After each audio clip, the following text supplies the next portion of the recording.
আজকে আমার পছন্দের একটা ফাঁকিবাজি ব্রেকফাস্ট রেসিপি তোমাদের সাথে শেয়ার করি। তোমাদেরও যখন তাড়া থাকবে এইভাবে বানিয়ে ফেলতে পারো। Hey everyone, welcome to another video in my mini vlog series. সকালে কিছু জিনিস অর্ডার করার ছিল, তো সেই ফাঁকে ভাবলাম তাহলে একটা বার্গার বানও আনিয়ে নেওয়া যাক, এগ বার্গার বানিয়ে নেবো। আমার কাছে এরকম 4 সেকশনের ফ্রাইং প্যান আছে, এটা না খুব কাজের। তো দুটো সেকশনে দেখো আমি ডিমটা ভেজে নিচ্ছি, আর এরকম টমেটোটাকে স্লাইস করে একটু জাস্ট রোস্ট মতন করে নিচ্ছি।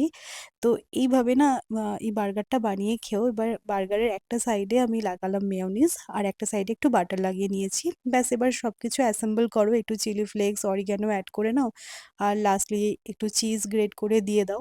ভীষণ ভালো খেতে লাগে, মানে আমার তো খুব পছন্দের একটা ব্রেকফাস্ট, তোমাদের বললামই, তোমরাও এভাবে ট্রাই করে দেখতে পারো। আজকে খুব ভেবেছিলাম এর সাথে একটুখানি কোল্ড কফি বানিয়ে খাবো, যা গরম পড়েছে। বাট এদিক ওদিক করতে করতে আর সময় হলোই না, তখন তাড়াহুড়োর মধ্যে এই ব্রেকফাস্টটাই বানিয়ে ফেলেছি, এটাই অনেক বড় ব্যাপার।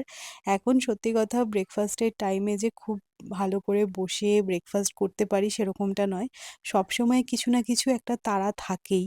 তো যাই হোক, ব্রেকফাস্ট রেডি হয়ে গেছে, আমি বসে খাচ্ছি, আর তোজো আমার জন্য দুটো ফুল নিয়ে এসেছে, আর ওর খুব ইচ্ছে আমার কানের পাশে এই ফুল দুটো লাগাবে। তো অনেক যুদ্ধ করে, অনেক কসরত করে ফাইনালি দেখো ও লাগাতেও পেরেছে। ওর এই ছোট ছোট জিনিসগুলো আমার খুব ভালো লাগে।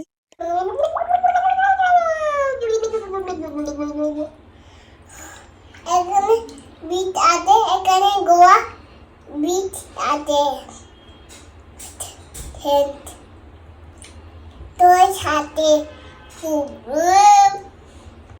তোজো স্নান হয়ে গেছে। মোটামুটি আজকে আমার রান্নাও একটু হালকা। তো ভাবলাম ভুলে যাওয়ার আগে দোসার ব্যাটারের জন্য চাল আর ডালটাকে ভিজিয়ে রাখা যাক। ডাল আর চালের রেশিওটা আমি সবসময় 1:3 রেশিওতে ইউজ করে থাকি।